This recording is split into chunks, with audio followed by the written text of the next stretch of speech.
Hi guys, ako nga pala si Agad Trader. Kasi nagte-trade ako agad ng walang drawing ng technical analysis. Nag-start ako mag-trade ng crypto November 2021.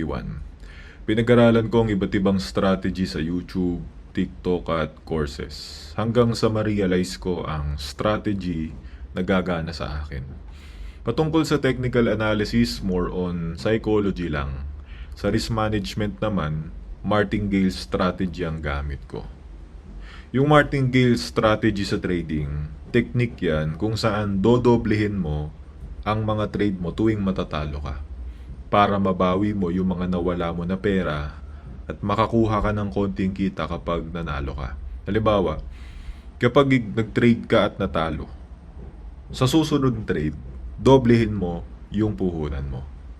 Kung matalo ka ulit, doblehin mo na naman. Ituloy mo lang to hanggang sa manalo ka. Sa puntong yon, mababawi mo lahat ng lugi mo at may konting kita ka pa. Para mas magets natin, ito yung formula. So, sa portfolio o laman ng wallet natin na 100,000, ang i-risk lang natin palagi is 1% nun, which is 1,000 pesos. Ngayon, let's say, nag-trade tayo. Unfortunately, yung unang trade, talo. So, 100,000 minus 1,000 is 99,000 na lang yung natira sa wallet natin. Tapos nag-trade tayo ulit. Unfortunately, talo na naman. Pero naalala nyo, kapag natalo yung trade, dodoblehin natin. So, yung 1% times 2, magiging 2% na ang i-risk natin. So, ang 2% ng 100,000, tandaan natin ha, yung 100,000 palagi, is 2,000. So, 99,000 minus 2,000 is equals to 97,000 na lang ang natira. Tapos, nag-trade tayo ulit. Pero sa third try natin, loss na naman. At yung nirisk natin doon is, yung previous is 2%, diba? Times 2 is equals to 4%. At ang 4% ng 100,000 is magkano? 4,000. So, 97,000 minus 4,000, 93,000 na lang ang natira sa wallet natin. Parang paatras, no? Actually, paatras talaga. Sa fourth trade natin, loss pa rin. At ang nirisk na natin dito is 8% kasi 4 times 2 is equals to 8. And 8% of 100,000 is 8,000. So, 93,000 minus 8,000 is magkano? 85,000. Tapos, sa fifth trade, ang nirisk na natin 16% kasi 8 times 2 is 16%. Ang 16% ng 100,000 is 16,000. So, 85,000 minus 6,000, 16,000 is 69,000 na lang ang natira sa wallet. Pero ito yan. Dito muna tayo. Kapag yung 6th trade natin nanalo, so, ang doble ng 16 is 32, di ba? At ang 32% ng 100,000 is magkano? 32,000. So, 69,000 yung natitira sa wallet natin plus 32,000 kasi nanalo na tayo. Magkano yun? 101,000. So, nabawi lahat nung talo natin sa trades natin, no? Sipin nyo yan. Tapos kumita ka pa. Hindi mo lang nabawi, kumita ka pa, sipin mo yan. Tapos, kung sakali mang 6 loss, malas talaga, talo pa rin. Matitira sa portfolio mo is 37,000, which is very unlikely mangyari, lalo na kung may experience ka na sa trading, sapat na yung knowledge mo at kahit papano naiintindihan mo yung psychology ng trading. So, ang limit nito, consecutive loss limit ay 5 losing trades, no? So, para magets nyo, i-apply na natin agad. Punta na tayo sa chart. Ito yung chart ng S&P 500. Pero hindi tayo dyan. Dahil crypto trader ako, dito tayo mamimili, no? So, ilan ba sila? Tingnan natin. 1, 2, 3, 4, 5, 6, 7, 8, 9, 10, 11, 12, 13, 14, 15, 16, 17, 18, 19, 20, 21, 22, 23. So, meron tayong 23 cryptocurrencies. So, dito tayo sa random number generator. 1 and 23. Pili tayo ng iti-trade natin dyan. So, yung ika-13 daw. So, balik tayo sa BTC. 1, 2, 3, 4, 5, 6, 7, 8, 9, 10, 11, 12, 13. Okay, XMR USDT. Tapos nagte-trade nga pala ako sa 15-minute time frame, no. Diyan lang ako. Hindi ako tumitingin sa ibang time frame. Hindi ako tumitingin sa 1 hour, daily, weekly, or 5. Wala. Talagang 15 minutes lang. Agad nga eh, di ba? Agad trader ako. Kasi nagte-trade agad, gano'n. Wala nang mga time frame analysis. So, dito naman, pili tayo, 15 to 30. Ibig sabihin nito yung magiging swipes ko. Oo, nang hindi tumitingin sa screen kahit di nyo ako nakikita. Pero regardless, wala akong pakialam. So, ilan yan? 26 swipes. 1, 2, 3, 4, 5, 6, 7, 8, 9, 10, 11, 12, 13, 14, 15, 16, 17, 18, 19, 20, 21, 22, 23, 24, 25, 26. So, naka 26 swipes na tayo. Asa na yung presyo? Ayun, nasa baba. Okay, so delete natin lahat ng mga kung ano man nasa chart. So as you can see, malinis ang chart natin. Magsimula tayo sa Monday. Medyo nakita na natin tong Monday na to eh. Usog pa tayo ng 1 week. So this was May 14, May 15. Gusto ko mag-start ng Monday para malinaw-linaw. Sunday pala to. Monday. Okay na yan. Pwede na tayong mag-start dyan. So, ang position size natin sa trading is always sa akin, no? 1:1. Pero accurately, 1:1.21 na risk to reward ratio. So, makikita nyo yan. So, ngayon, mag-trade na tayo. Ano ito? So, para sa akin, ito ay para sa akin, gusto ko mag-short ngayon. Maglagay muna tayo ng starting bar. Okay. Dito na lang. Yan. Gusto ko lang mag-short, ganon. Batay lang sa psychology. So, nakikita ako sa chart. Usually, hindi ako lumalampas ng 1% sa aking risk size. Tas 1:1.21.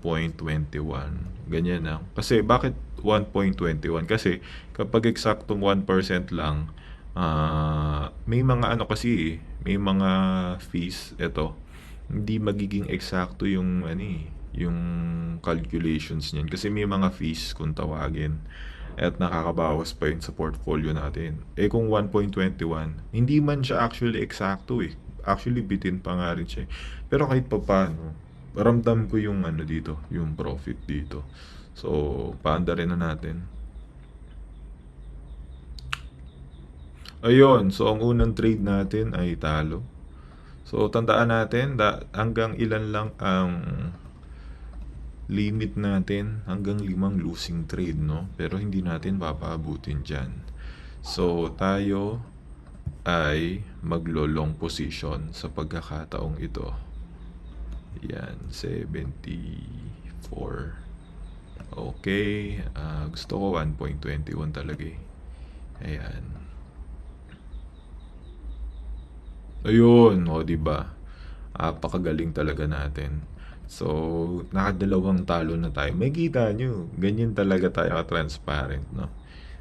Okay, so, para sa akin, ano pa rin to? Mag-short position pa rin tayo. Isa pa. Mag-short position tayo above the previous swing. That's 1.21 lang. Okay, play na natin.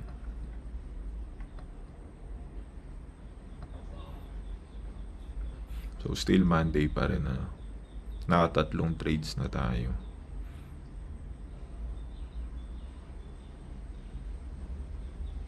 Ayun, talo na naman. O, isipin nyo yan. Napakalupit. Ang galing natin magpatalo. So, nakatatlong trades na tayo ng Monday. Gabi na, oo. Mga alas 9 na ng gabi. Talo pa rin tayo. So, may kita natin nagko-consolidate yung market, no? But by this time, gusto ko mag long position. Bakit naman? Kasi gusto ko lang. O, di ba? Di ba? Talo tayo. Pang ilang talo na to, guys? Pang-apat na talo na to. So, eto na. Ipapakita ko na sa inyo kung paano manalo sa trading. Okay? So, mapapansin natin, nagkaroon ng mga strong bullish candle. So, susundan lang natin yan, yung mga strong bullish candle na yan. Below the previous wing, 1.21 pa rin. So, kaya tayo naglong dahil lang dito sa tatlong candle na to.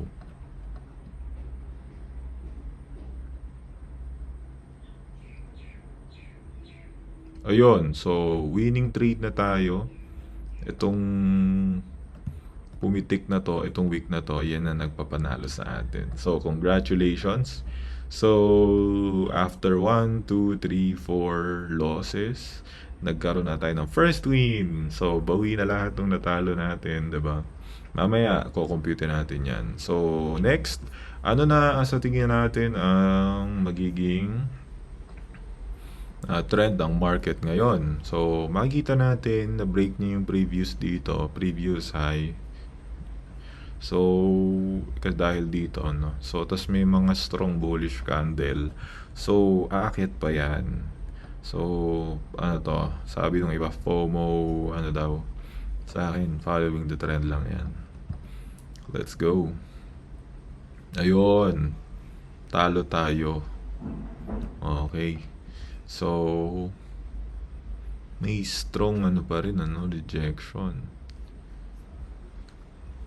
Makikita natin nagko-consolidate talaga yung market. So, long lang ulit. Lagyan natin ng kaunting spasyo. Pinaka-komportable ko yung 0.70 na risk. Ayun, so panalo tayo again. Nabawi na natin yung natalo.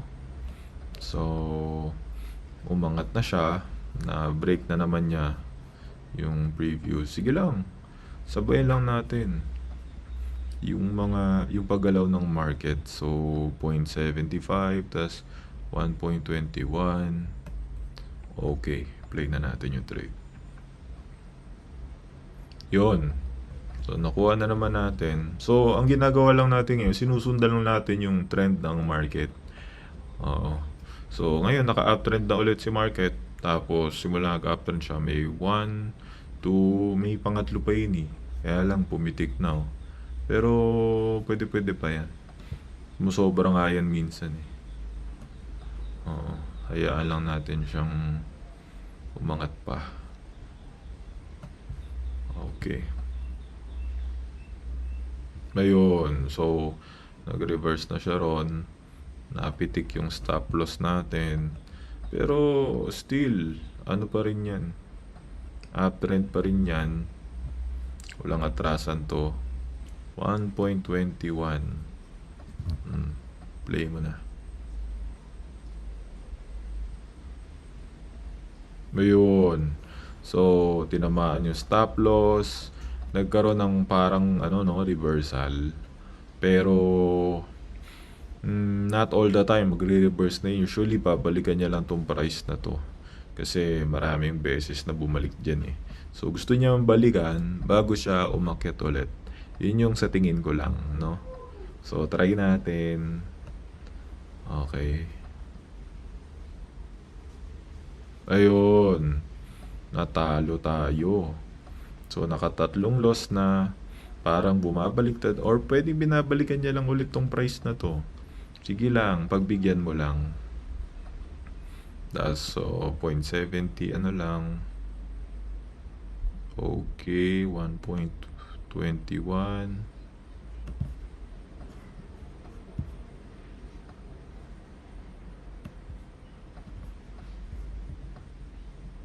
Ayun. So, winning trade na tayo. Napakabilis nun. Nakita nyo ba yun?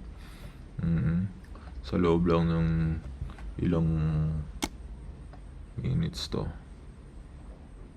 Sa loob ng 45 minutes. Okay, panalo na agad. Kasi nasa 15 minute tayo eh. So, may kita natin para nagkaroon ng downtrend. Pero ito ay strong support, no? So, maglulong lang tayo. Kasi strong support yan eh. Okay. Ayun, winning trade na naman. So, Wednesday na pala tayo ngayon, ng tanghali. Okay. So, umakyat na siya. Gusto ko mag-short dyan. Bakit naman? Kasi may ano dito may presyo dyan eh. So, ano yun eh, pwedeng bumaliktad, ganon. So, try lang natin. Diba, sabi ko sa inyo babalik kasi may presyo dito. So, tatalbugan na yan pagdating dito, babalik. Pero makikita nyo, lumalaban ng masigasig talaga yung mga bulls natin. Di, sabayan natin yung paglaban nila. Sige. 1.21. Malaki-laki yung space nito. Yun, talo tayo. Okay lang yan. So, ayun, nag-reverse na. So, kung familiar kayo sa trend, no? Parang may trend dito, parang ganyan yan. Susundan niya lang yan, maniwala kayo. So, as of this moment, muna tayo, mag-short position kasi sa tingin ko, babagsak yung price hanggang dito. Sa tingin ko lang naman, psychology, ganun. Ayun, so tinamaan na naman yung stop loss natin. Pero namamalagi pa rin yung aking analysis na bababa yan. Okay. Sige lang. Ayun, di ba? Bababa yan. So, nanalo na naman. So, 2 loss lang. So, bawi na agad. Thursday na. Ang dami na nating trade, kada maya nagtitrade tayo na wala tayong inaantay na perfect setup. Tapos may kita nyo dito, kung familiar kayo sa trade, parang may parallel channel dito. Ay, pag tumama ulit dyan, baka tumalbog. Pero pang fourth na hit na yan kung sakali minsan may mga manipulation or kung ano mong ginagawa ng mga market makers. Ayun, so na-breakout na yung imaginary parallel kasi sanay na tayo sa drawing. So na-breakout niya na, it means bukod sa na-breakout niya, meron bang na-breakout niya na yung trend line dito. Pero most likely, hindi. Maglong tayo. Baga mathati ako dito kasi iniisip ko pwede pang bumaba yung price dito bago siya sumipa. Pero yung mga strong bull candles, sila yung gusto kong pansinin muna bago yung common technical analysis natin. So, let's play. Ayun, sabi ko na nga ba kanina babalik siya Ayun, so nakadalawang loss na tayo. Pero dahil bumalik na siya dyan, ano sa tingin nyo? Nakadalawang balik siya Hirap na hirap siyang i-break itong price na to. Kapag nahirapan siyang i-break yung price na yan, ibig sabihin, hinahatak yung presyo pababa, edi ibaba mo. Short position tayo. Kaya loss tayo doon, o 'di ba? So nakailang loss na tayo, 1, 2, 3. Hirap na hirap siyang i-break, oh. Pero hirap na hirap din siyang i-break yung dito. So nagkakaroon ng consolidation yung market dito. So pagka ganyan, ang structure ng market, edi i-ano mo lang. Nahihirapan nga eh. Kaso fourth hit na to. Pagdating sa fourth hit, hindi pa rin eh. So short pa rin tayo. Kasi pwedeng ano yun eh. Pwedeng fake out na pataas na. Pero ang totoo pababa pa rin. Pag tumaas na to, most likely pataas na talaga yung market. So ayan, naka 1, 2, 3, 4 loss na tayo. So binreakout niya yon. So this time mag-trade na tayo ng pataas. Okay. Bigyan natin ng konting space. 1.21. Oh, play mo na.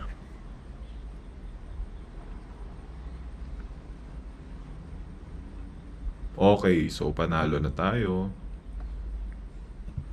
Okay, so makikita nyo na umaabot talaga ako sa apat na loss. 1, 2, 3, 4, no? Pero sa ika-fifth, di ba nga, ang sabi nga natin dito sa notepad, kapag yung 6 mo winning trade, okay ka na. Pero sa 5th pa lang, nababawi na natin. Hindi ako maabot sa 6th masyado. So let's continue. This time, makikita natin nagkakaroon na ng higher series of higher highs. So still i-ano pa rin natin. Pagbigyan natin yung bulls. Play natin. Yun. So talo tayo. Uy, ano ba yan? Ang bilis. So talo tayo. Pero nakita nyo yung candle na yun, no? Mabangis. Umaangat. Pwede pa yung sumipa pataas. Sabayan mo lang. Oh. 'Di ba? Nasabayan tayo ng stop loss. Isa pa. Sabayan mo lang. Kaya lang di siya nag-create ng higher high, no? So itong trade natin na to, risky to.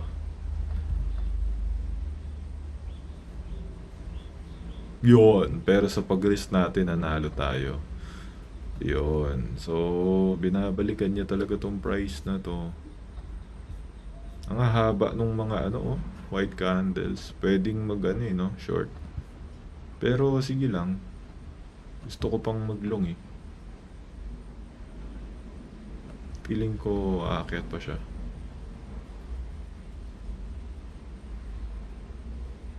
Yun, umakyat pa siya. Friday na pala tayo ngayon, Friday ng hapon. So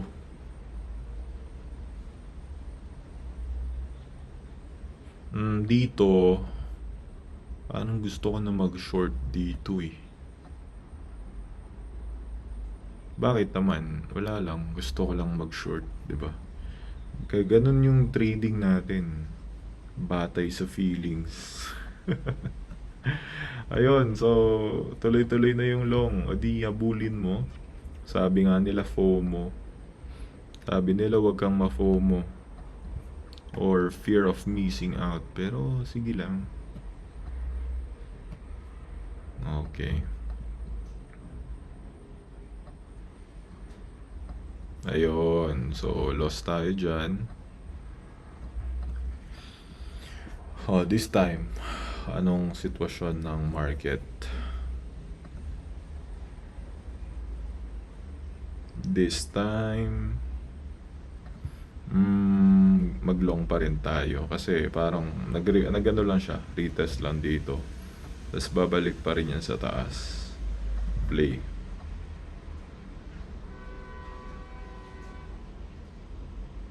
Yun, okay. So nakuha na natin. Saturday na. So may 2 days na lang tayo of trading. Ito umakyat, tas umatras konti, tinalbugan niya itong price na to. So anong position natin? Syempre, long position tayo. So mga around 70 lang talaga ako komportable eh. 1.21 ang trip natin. Okay, play mo na. Yun. So, ang lalim, di ba? Ang lalim ng retest.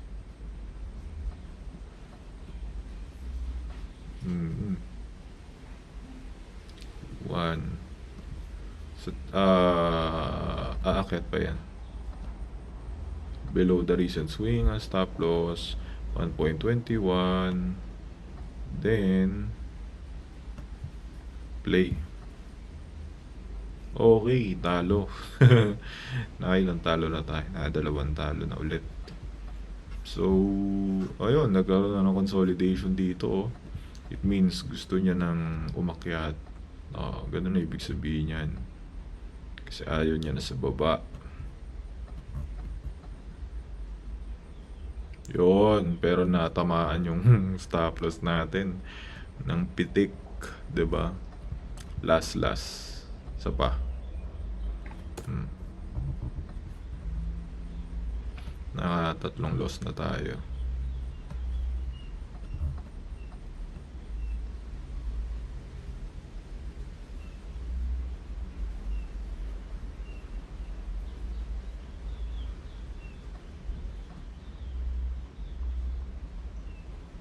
Mahaba-haba yung trade natin ng Saturday. Kasi weekend, ganyan-ganyan lang yung galaw. Tsaka medyo maluwag yung position size. Nag-consolidate lang yung market hanggang Sunday. Yun, tinamaan na yung ating target profit. Tapos nag-reverse. Ang linaw nito. Meron ditong price. Then bumalik siya dyan. Ano ibig sabihin? Retest yan mula sa pagtaas. Tapos pagbagsak niyan, anong kasunod? Aakyat yan. Diba? Usually, yung iba nag-aantay pa ng candles. Ako rin minsan. Pero, nakita ko lang sa inyo kung gaano tayo ka-risky. Gaano tayo komportable mag-trade. Ayun. So, Sunday na, ng gabi, talo tayo. Pero, gusto kong manalo ngayong Sunday. Dapat ang last trade natin palagi is winning trade, no? Para lahat ng all-outs natin, mabawi natin. 1.21. Okay. Hanap na lang tayo ng last winning trade, then pwede na natin tapusin. Yun, okay. So, winning trade. So, let's count guys kung ilan ang naging trade natin for week na ito. Okay. Tingnan yung overall chart. Dami nating trade, So, bilangin na natin. 1, 2, 3, 4, 5, 6, 7, 8, 9, 10, 11, 12, 13, 14, 15, 16, 17, 18, 19, 20, 21, 22, 23, 24, 25, 26, 27, 28, 29, 30, 31, 32, 33, 34, 35. So isipin nyo, naka 35 na tayo, trades sa loob ng isang sa loob ng isang linggo. Na kung i-divide natin 35 divided by 7, it's divisible, 'di ba? Parang lumilito na meron tayong 5 trades per day. Ngayon, kasi maya naman talaga, Ngayon, tingnan natin kung ilan yung naging wins natin out of 35 trades. So, let's count ito. 1, 2, 3, dito natin, 4, 5, 6, 7, 8, 9, 10, 11,